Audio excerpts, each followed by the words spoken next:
বহে যেন হোলিতে মেতেছে সবাই। সোমবার সকাল থেকেই পুরান ঢাকার শাঁখারী বাজারে জড়ো হন অনেকে। হিন্দু ধর্মাবলম্বীদের মতে ভগবান শ্রীকৃষ্ণ মেতেছিলেন আবির খেলায়। তারই ধারাবাহিকতায় আজকের হোলি উৎসব।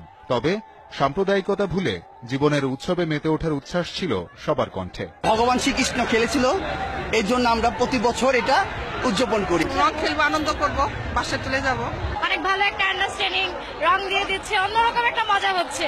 শুধুই যুবক যুবতী নয়, এই আনন্দে সামিল হন সব বয়সী মানুষ। এক এক ধর্মের মানুষ আসতেছে, সবাই সবার মতো মজা নিচ্ছে।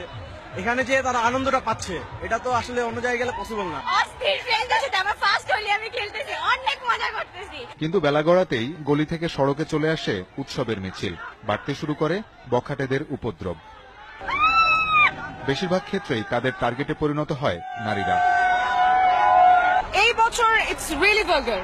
এখানে মানে কিছু বলার নাই, এটা ফেস্টিভ্যাল না, অ্যাকচুয়ালি নোংরামি বলা চলে। আমি বারবার এই ছেলেগুলোর কাছে সরি বলছি, কিন্তু ওরা আমাকে কি করছে দেখেন। এখন যদি আমার চাকরিটা আমি না বাঁচাইতে পারি, তাহলে এটার ক্ষতিপূরণ কে দিবে? রেহাই পায়নি পথচারী, যাত্রী, স্কুল বা কলেজ ফেরত শিক্ষার্থীরাও। ভয় লাগতেছে এখন খুবই, আসলে এটা খুবই খারাপ লাগছে।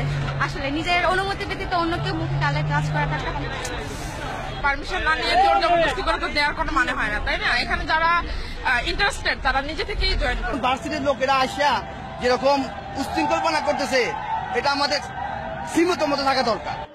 ভুক্তভোগীদের আশঙ্কা, এমন চলতে থাকলে উৎসব পরিণত হবে আতঙ্কে। হিন্দু সম্প্রদায়ের উৎসব হলেও এতে অংশগ্রহণ করছেন সবাই। তবে আশঙ্কার কথা হচ্ছে, মানুষ বাড়ার সাথে সাথে ঘটছে উচ্ছৃঙ্খলতা। অনেকে মনে করছেন, যদি পরিণতি বোধ না জন্মায়, তাহলে প্রশ্নবিদ্ধ হবে গোটা উৎসব।